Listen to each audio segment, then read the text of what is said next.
To talk about these women that have been analysed and picked apart in this paper by these researchers, these women that have been watching their television and have had their homes invaded.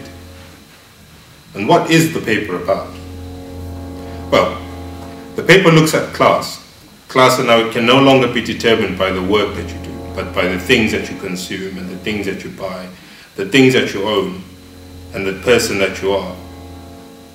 And the paper further goes and is looking at self-reflexivity as a component of the politics of the research. So understanding the individual, understanding how the individual understands the world around them, and how they apply the things that they experience as their experiences, and in this case, reality television.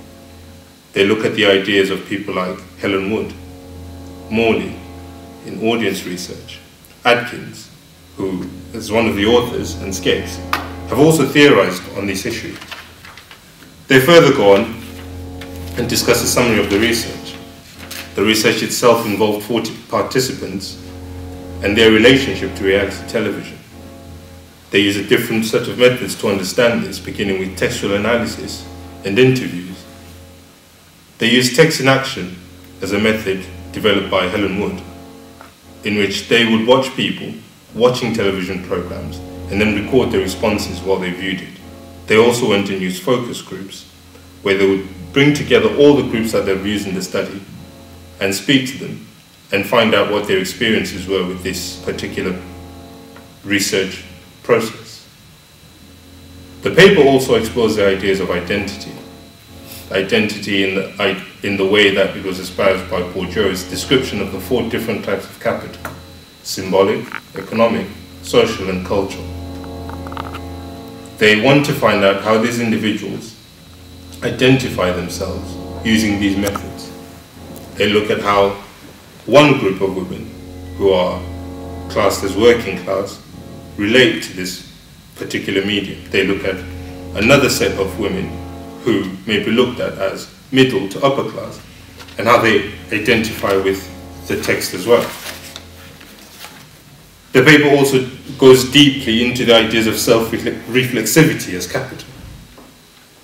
The idea of being able to link cause and effect to something, being able to understand the things that are around you and how they affect you. In particular, they're looking at reality television and the way in which reality television is perceived and the way that it's consumed by these 2 groups. The paper makes no excuses or makes no judgments about the participants of the research, but it merely explores the way that they interact with this particular medium and whether or not it has the effect of defining them and defining their class. And now it's time to pick this paper apart and look at all the ideas one by one, to pick apart the theories, to pick apart the methodology, and pick apart the ideas and understand exactly what each of these things and each of the components of this paper actually are. But you looked at what capital was, and you broke it down into four different types, and those were social, economic, political, and symbolic. Another thing Bourdieu looked at that is actually key to the paper that we're discussing today is the theory of practice. And what Bourdieu said about that, like he basically stated out 2 ways into understanding this theory of practice. And the first one, his first notion about the theory of practice was that practice has to happen obviously in a certain time and space.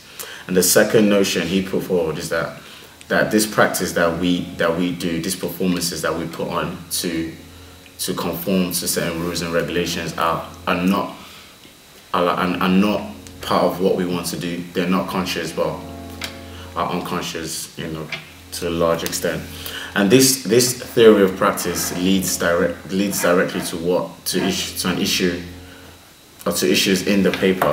The researchers carried out reflexive methodology on women to find out how classes and people, but for this research, they focused on women, how women interact with reality television, and they studied the differences between the middle class women and the working class women. The middle class women, a lot of them weren't actually interested in the discourse of reality TV, unlike the working class women who were more drawn to it because they admired the personalities they were watching more than the middle class, who gave excuses, cultural excuses, when they found out they were actually watching reality television. They gave like justifications such as cultural, social, education. Education was a big factor, was a big point into justifying why these middle class women engaged with reality television.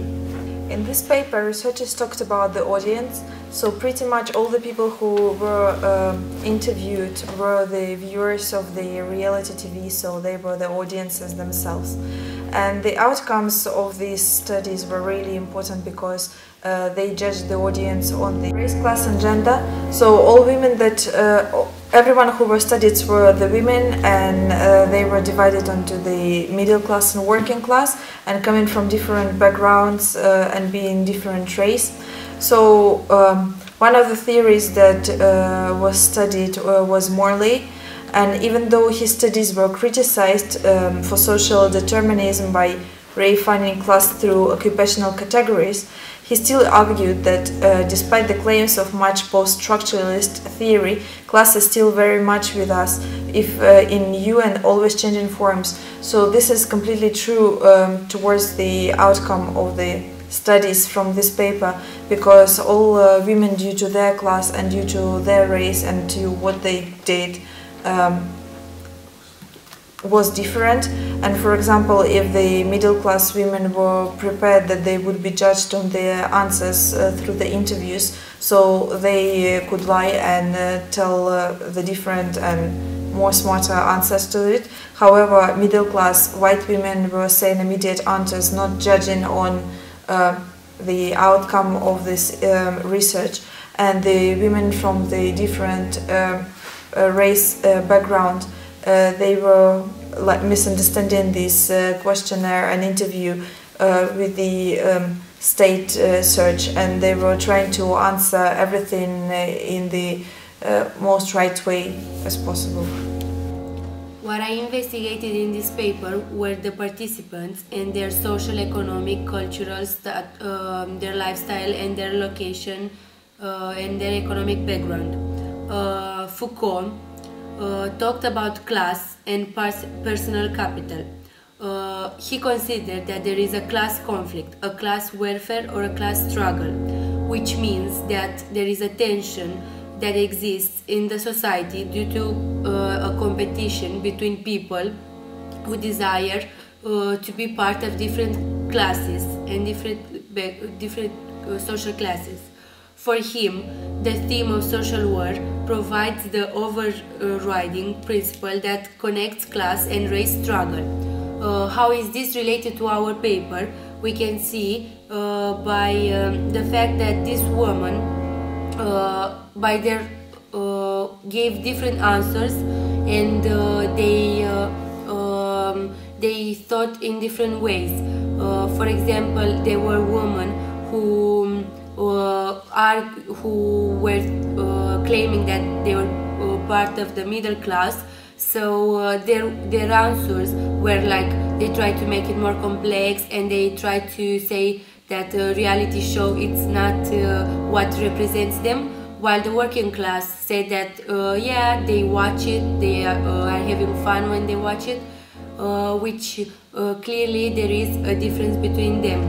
Also, he said that nowadays the class is no longer determined by what your job is, but by your background, which is like more important. So either you are working in a simple shop. This does not mean that you're being part of a certain class. What means that you're being part of that class is the other constituents as well, like your status, your lifestyle, your parents, your race, and all these categories. Good. This paper, the methods used are key as they each produce a very different form of information. In particular, I will be if the camera It's fine, Karen. Okay. In this paper, the method used are key as they each produce a very different form of information. In particular, I will be focusing on the text in action methodology developed by Helen Wood, who is one of the authors in this paper. The text in action method was firstly used in Wood's study, Talking with Television, Women, Talk Shows and Modern Self-Reflexivity, where she wanted to focus on the interaction between the viewer and the program as it happens, rather than the more traditional method of separating the audience and text as two separate complete entities commonly seen in cultural studies research. Text in action involves analysing the act of viewing reality TV, so studying participants as they watch reality TV programs. A researcher in the room records visual responses, but more importantly, the dialogue from the TV and participants' response to this. By analysing the responses, it allows the researcher to see the initial reaction to what was presented in the program, which can be more revealing of the viewer's assessment of the program than for example, asking them in an interview after they watched it. It also gives you better insight into their identity, in particular class identity, which was the focus of this particular research.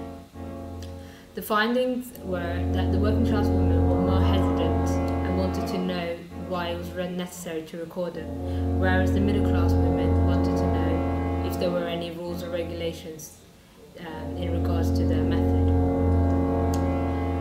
As the participants settled in, findings show that working class women were better at articulating their responses to the reality TV. They experienced it, they were less self-conscious and found it a better way to express their views. They also got very involved with the program and watched it as if it was real life, whereas the middle class women were less responsive when watching the program and took a moral approach and judged through their personal experiences.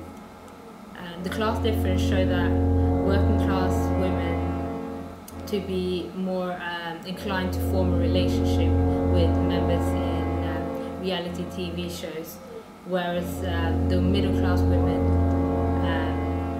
didn't form relationships, although it didn't appear as they formed relationships. We can't be sure if they did or not. So. Most of the limitations in this research project were brought by the methodologies of the research and how these methodologies were used. When we look at interviews as one of the research methods broadly used in this research project, then we find out that it had a number of limitations. Another limitation comes in when the participants take part because of fear or because they're expecting something to come out of the research. This was seen from the interview of Saj, who was from Pakistani nationality, and she didn't quite know what was expected of her. This made the research very uncomfortable to both parties and could have compromised the findings. Also, text in action and focus groups methods offered an opportunity to perform not just an abstract of perspective of cultural value, but also an immanent and effective demonstrated of maternal authority. It's more like qualitative research because, as it's been already mentioned, it uses methods such as focus groups, interviews and viewing sessions. There is just a small number of participants, only 40, and they're all females who are from different backgrounds and belong to different classes, and they are all residents of London. To examine, locate and analyze audience and their reactions were chosen in order to show more clearly how the audiences see themselves, what class they believe they represent, and how they relate and connect to reality TV and how they experience it. Additionally, the fact that only women participated in the research can be argued as a negative thing from the point of view that women are conceived as undermining, and that is why they watch this kind of programs. There could have been questionnaires to give quantitative understanding of audiences as well as qualitative, and the researchers could have included females and males, individuals from all over the country and not just the capital, and people from different backgrounds, different race and age, and also with different income, different social class, education, occupation and religion, because these factors are important and affect one's views. We've looked at the theories, reflexive methodology, audience research and audience studies, the theories of Morley. We've looked at class and personal capital, the theories of Michel Foucault, text in action by Helen Wood, the limitations of the research, and the ideas that were missed out by the research. Now, where can this research be taken? Could there possibly be an equal and opposite study of men and the way that they interact with reality TV and how that defines class with them? Could it be applied to youth discourses and discourses that are outside the United Kingdom? Possibly, but we'll never.